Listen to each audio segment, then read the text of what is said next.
का अधिकार, धार्मिक स्वतंत्रता का अधिकार भारतीय संविधान के भाग 3 तथा मौलिक अधिकार के अंतर्गत आता है।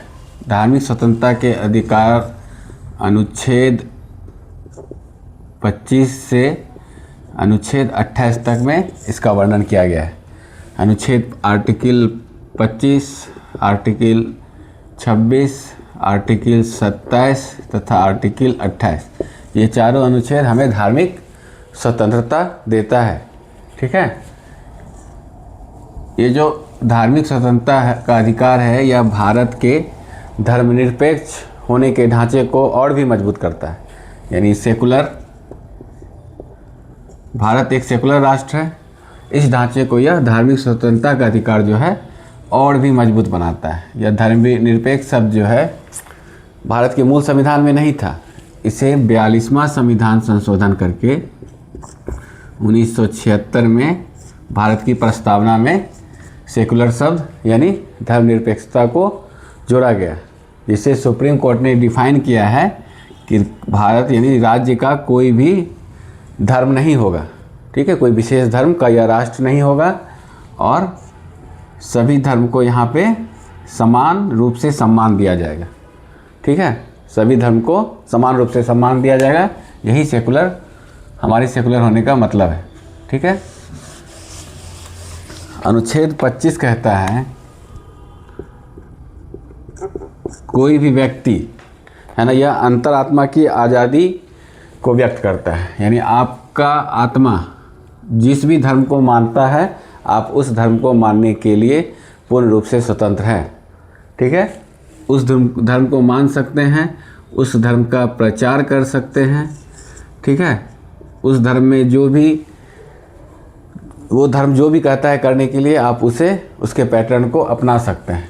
सपोज हिंदू धर्म में तिलक लगाना है, अगर आप चाहते हैं तिलक लगाना तो आप लगा सकते हैं, इससे आपको कोई नहीं रोक सकता है। ठीक है, उसका प्रचार कर सकते हैं। बस इसमें यह शर्त है कि आप जो कर रहे हैं उससे किसी दूसरे को आघात ना पहुँचे, हानि ना पहुँचे। ठीक है, आपको पूजा करना है, खूब पूजा कीजिए। ठीक है, आपको भजन करना है, खूब भजन कर सकते हैं आप, लेकिन ऐसा नहीं कि भजन कर रहे हैं पूरा लाउड स्पीकर लगा के दूसरे का नींद हराम हो रहा है, नींद में दिक्कत हो रहा है, तो ये सब पे सरकार रोक लगाती है। नहीं तो आप ये पूजा पाठ, भजन, इसका प्रचार करने के लिए स्वतंत्र हैं। आप अपने धर्म का फैलाव भी कर सकते हैं, लेकिन किसी को जबरन धर्म परिवर्तन नहीं करवा सकते हैं। ठीक है, ये अनुच्छेद 25 के तहत हमें ये सब आज़ादी मिली हुई है। अनुच्छेद 25 के तहत ही सिख समुदाय के लोग कृपान रख सकते हैं, यानी उनके धर्म में कृपान रखना अनिवार्य है। तो अनुच्छेद 25 यह आज़ादी देता है उन्हें कि आप इस अनुच्छेद 25 के तहत आप लोग कृपान रख सकते हैं। ठीक है, अगर आप चाहते हैं किसी धर्म को नहीं मानना तो आप किसी धर्म को नहीं भी मान सकते हैं, यानी नास्तिक भी रह सकते हैं। ऐसा नहीं कि किसी न किसी धर्म को मानना अनिवार्य है। अनुच्छेद 25 ये सब की हमें आज़ादी देता है।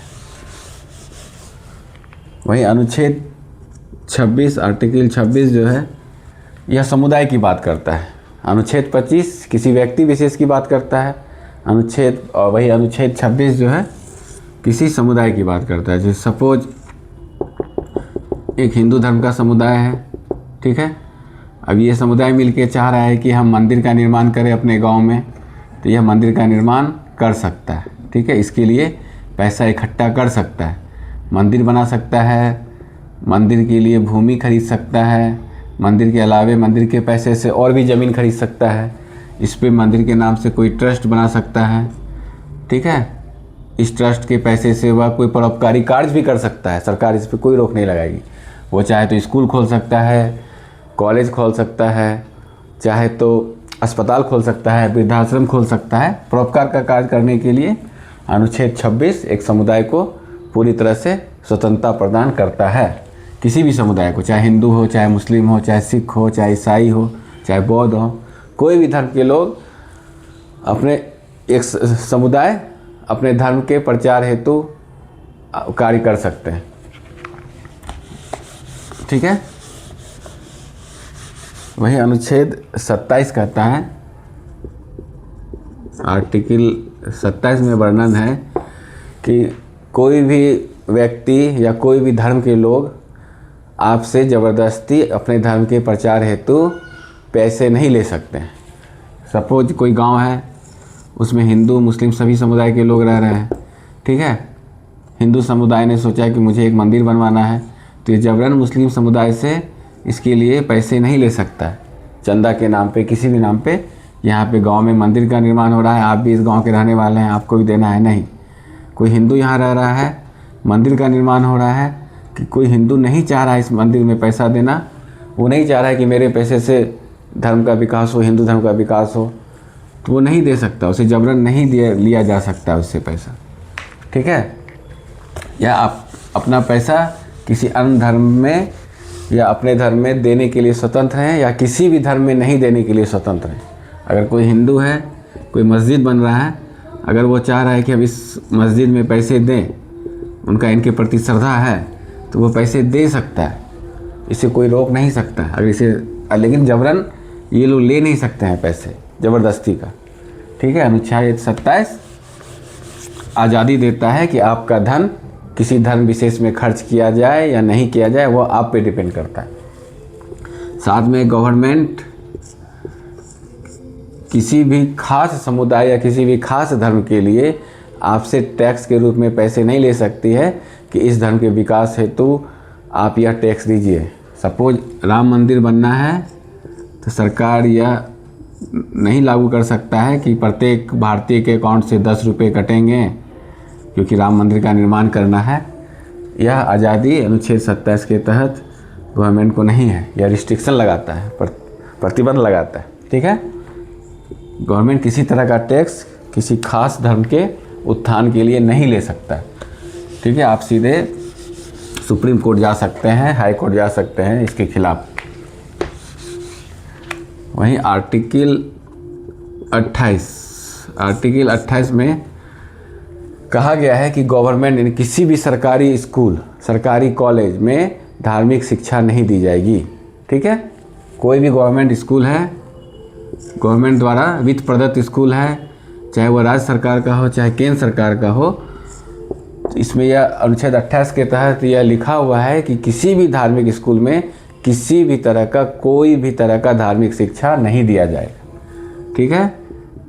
ये पहला क्लॉज हो गया। इसमें दूसरा क्लॉज है कि अगर किसी ट्रस्ट के द्वारा, ठीक है, कोई स्कूल या कॉलेज खोला गया है, ठीक है, और वो चाह रहा है, वो ट्रस्ट सपोज हिंदू धर्म का कोई ट्रस्ट है या मुस्लिम धर्म का कोई ट्रस्ट है, वो चाह रहा है कि हमारे धर्म का प्रचार हो, हमारे बच्चे हमारे धर्म को जाने, संस्कृति को जाने, तो वह स्कूल खोल सकता है। और इस स्कूल का अगर गवर्नमेंट द्वारा भी मान्यता प्राप्त है, गवर्नमेंट इसमें कुछ अनुदान भी दे रही है, फिर भी इस स्कूल में धार्मिक शिक्षा दी जा सकती, ठीक है। वो चाहे हिंदू चाहे तो अपने धर्म का प्रचार इसमें कर सकता है, पूजा पाठ करवा सकता है, ठीक है। मुस्लिम चाहे तो अपने धर्म के अनुसार इसमें पढ़ाई करवा सकता है, ठीक है। कोई भी धर्म के लोग चाहे तो अपना ट्रस्ट खोल के वो स्कूल खोल सकते हैं और अपने धर्म का प्रचार कर सकते हैं। लेकिन इस स्कूल में पढ़ने वाला व्यक्ति अगर इस धर्म की शिक्षा नहीं लेना चाहता है तो उसे बाध्य नहीं किया जाएगा कि आपको लेना ही है, या हमारा इस ट्रस्ट का स्कूल है, आपको इसमें इस धर्म की शिक्षा लेनी ही पड़ेगी, ऐसा बाध्य नहीं किया जा सकता, ठीक है। अगर कोई नाबालिग बच्चा है स्कूल में, इस स्कूल में पढ़ाई कर रहा है, तो बिना उसके गार्जियन की अनुमति के उसे इस धर्म की शिक्षा नहीं दी जाएगी। अगर उसके गार्जियन चाह रहे हैं कि नहीं, भले आप रामकृष्ण मिशन में पढ़ रहे हैं, हम नहीं चाहते कि हमारा बच्चा हिंदू धर्म को जाने, तो ज़बरदस्ती नहीं बताया जाएगा उसे, ज़बरदस्ती उसे पूजा पाठ पे इन्वॉल्व नहीं किया जाएगा। यह अनुच्छेद 28 इस तरह की आज़ादी हमें देता है, यानी धार्मिक स्वतंत्रता का अधिकार पूर्णतः सेकुलर सिद्धांत पर आधारित है।